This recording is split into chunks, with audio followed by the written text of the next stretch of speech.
It's easy to hide in my class 3 years ago. A kid can go for a long time without ever putting their hand up or contributing to a conversation. Now it's very difficult for a kid to hide. What I like the most about using these strategies is how it really maximizes the engagement of students. In these structures, kids can't hide. So all the structures are set up so that kids are always talking to each other, talking to an elbow partner, or listening and interacting with each other as the structure is being played out. So that really maximizes engagement in the classroom, and it makes it very difficult for any kid in the class to hide. They're more engaged, they're happier when they enter the room. The atmosphere within the room is more welcoming, it's a caring climate, students are on task more, and they enjoy their learning much more. Students are engaged, they're positive, they're on task a lot more, and they're able to coach each other in a positive way.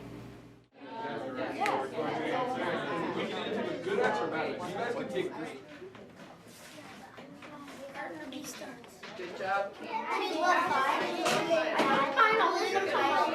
Table 8, do we have a decision? Yeah. Okay, thumbs up? All right. Hi, I'm Laura Nash. Welcome to Cooperative Learning Pedagogy. In this model of professional development, we teach teachers about cooperative learning through cooperative learning experiences. Our 5-day professional development process is closely modeled after the gradual release of responsibility framework.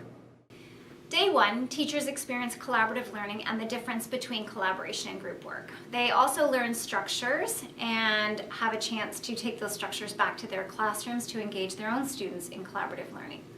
On day 2, they go into another teacher's demonstration class where they see the effectiveness of collaboration in action. They have a chance to talk to students, colleagues, and the demonstration teacher about using collaboration, and they have a chance to plan to use collaboration in their own classrooms.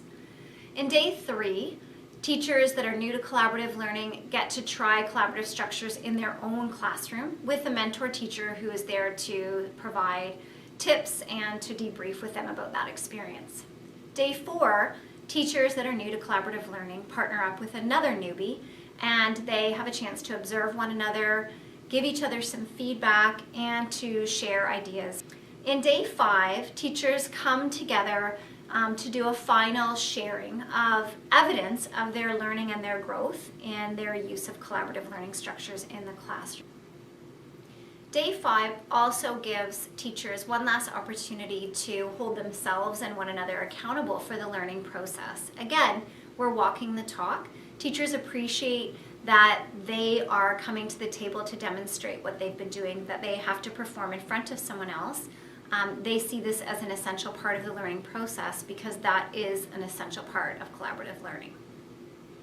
Day 5 is a celebration for teachers. Teachers come to this day feeling like they've developed a new set of skills, they are excited about new competencies, and they're excited to share those ideas with others, as well as to hear how others have implemented collaboration in their classroom.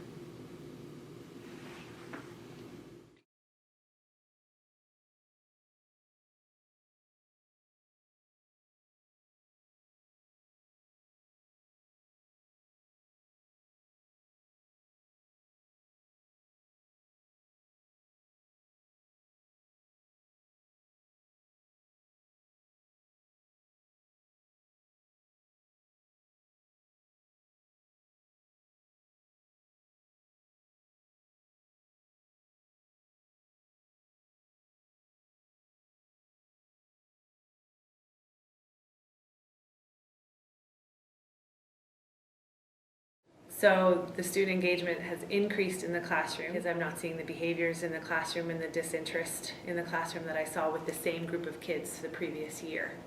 Increase in leadership with those same kids that really struggled to even want to be at school, and now they're leaders of our school. In the schoolyard, less behaviors because they're problem solving on their own. They're being leaders in our school peer patroller program.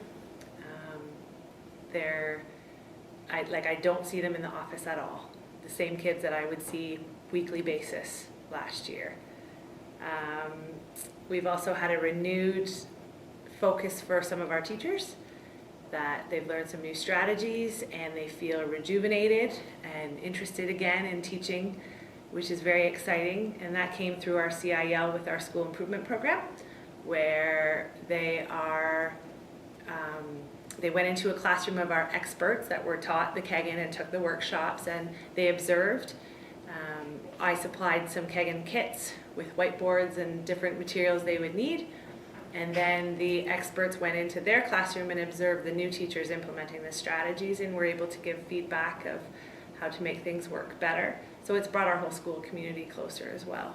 Well, the money I've spent and the time implementing has been a lot less than the time spent on discipline and behaviors in the office. Because you've got an entire class of kids that are no longer coming to me at all, and literally have transformed to be leaders of the school. I'm actually going to them and asking for them to do stuff for me instead of me disciplining them. So it's worth it.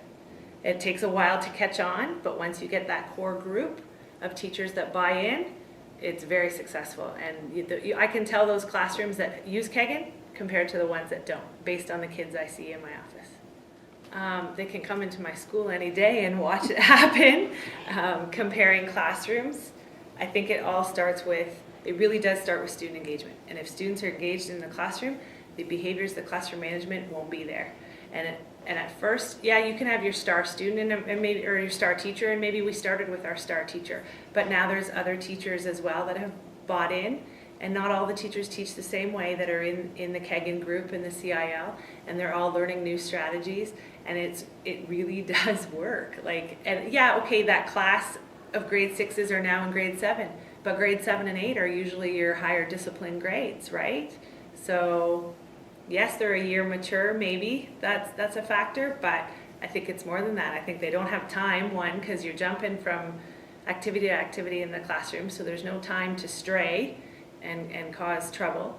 And I think a lot of it is problem solving with their peers and working with their peers. That is a life skill that translates into everything. So we see it on the yard, we see it, maybe they're not coming to school as grumpy because they're using some of the strategies at home. And it's so inclusive for everyone in the classroom. Those kids that don't normally say anything, those kids with special ed needs, it's so inclusive of everybody. It really does become a solid school community. It's a culture building thing, not just a classroom management strategy.